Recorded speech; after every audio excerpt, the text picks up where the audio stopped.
Hey, this is Ed Gandia with High Income Business Writing. I started a new practice at the end of last year, and it basically involved asking myself a series of interesting and thought provoking questions that would help set the stage for my year end brainstorming and planning session. Last year's exercise was so helpful in giving me clarity that I decided to do it again. And so I recently kicked off my year end ritual with a similar set of questions. Many of these questions are the same as the ones I used last year, but I've included some new ones and I've edited others. And I'd like to share them with you here today, hoping they'll inspire you to try something similar. And frankly, you could do this at any time of the year. It doesn't have to be at the very end or the very beginning.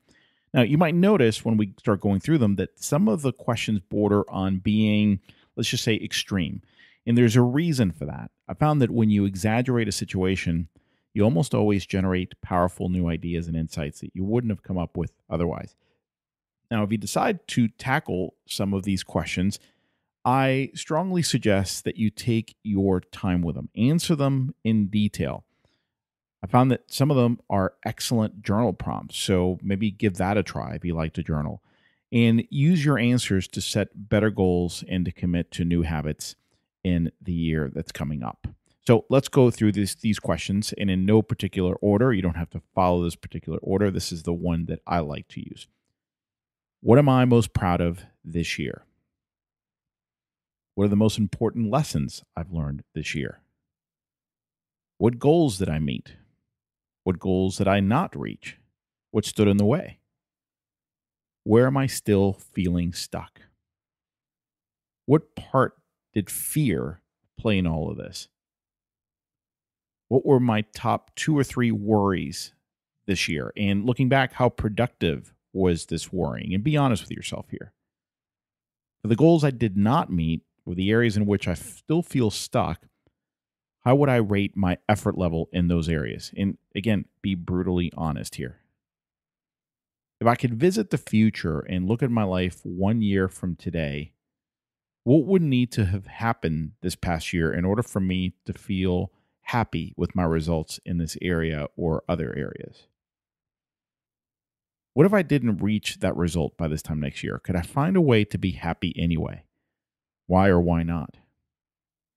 What would I do if I inherited $50 million today? What would I work on? Let's say that I love my craft so much that after I get all the travel out of the way, I want to continue doing what I'm doing. What would I work on? What would I try? What would I do differently in each role of my life? At the end of every week, do I typically feel happy, fulfilled, and accomplished? Or do I typically feel behind on my work? Why? What one big project or initiative, if deployed properly, would have a massive impact on my business next year? Where or on what am I spending a disproportionately amount of time and energy, considering the impact or ROI I'm getting in return for that time? If I landed in the hospital tonight with hours left to live, what would be my biggest regrets? What if I slowed down my work pace dramatically for a week? What would happen? How did I spend my free time this year, and what other leisure activities do I wish I would have had spent more time on? How well did I take care of my body?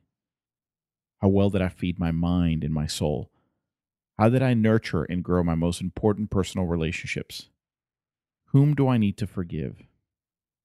What do I need to let go of? How could I be nicer and kinder to myself? And if I could call myself on the phone 5 years ago and I had only 30 seconds to say something to my younger self, what would I tell him or her? I have a bonus question for you as well. What one habit do I want to develop in 2018? If I could pick only one, what would it be?